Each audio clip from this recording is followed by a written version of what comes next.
ಬಹಳ ವರ್ಷಗಳ ಹಿಂದೆ ಒಂದು ಚಿಕ್ಕ ಹಳ್ಳಿಯಲ್ಲಿ ಆರವ್ ಎಂಬ ಬಾಲಕನಿದ್ದ.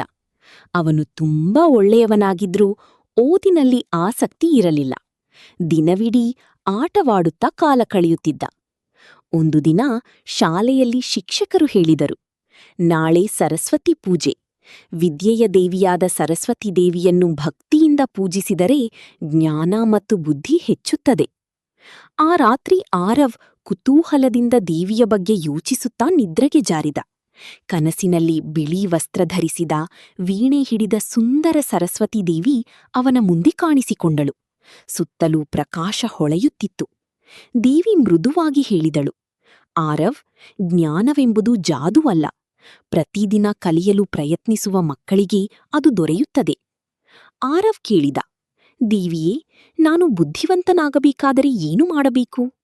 ಸರಸ್ವತೀ ದೇವಿ ನಗುತ್ತಾ ಹೇಳಿದಳು, ಪ್ರತಿದಿನ ಸ್ವಲ್ಪ ಓದು, ಗುರುಗಳನ್ನು ಗೌರವಿಸು ಮತ್ತು ಹೊಸ ವಿಷಯಗಳನ್ನು ಕಲಿಯುವುದನ್ನು ಎಂದಿಗೂ ನಿಲ್ಲಿಸಬೇಡ. ಬೆಳಿಗ್ಗೆ ಎದ್ದ ಆರವ್ ಸಂಪೂರ್ಣ ಬದಲಾಗಿದ್ದ. ಅವನು ಪ್ರತಿದಿನ ಸಮಯಕ್ಕೆ ಶಾಲೆಗೆ ಹೋಗಿ ಮನಸಾರಿ ಓದಲು ಪ್ರಾರಂಭಿಸಿದ. ನಿಧಾನವಾಗಿ ಅವನು ತರಗತಿಯ ಅತ್ಯುತ್ತಮ ವಿದ್ಯಾರ್ಥಿಯಾದ.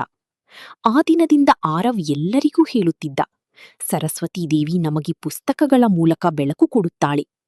ಕಥೆಯ ನೀತಿ: ಜ್ಞಾನವೇ ಜೀವನದ ನಿಜವಾದ ಸಂಪತ್ತು.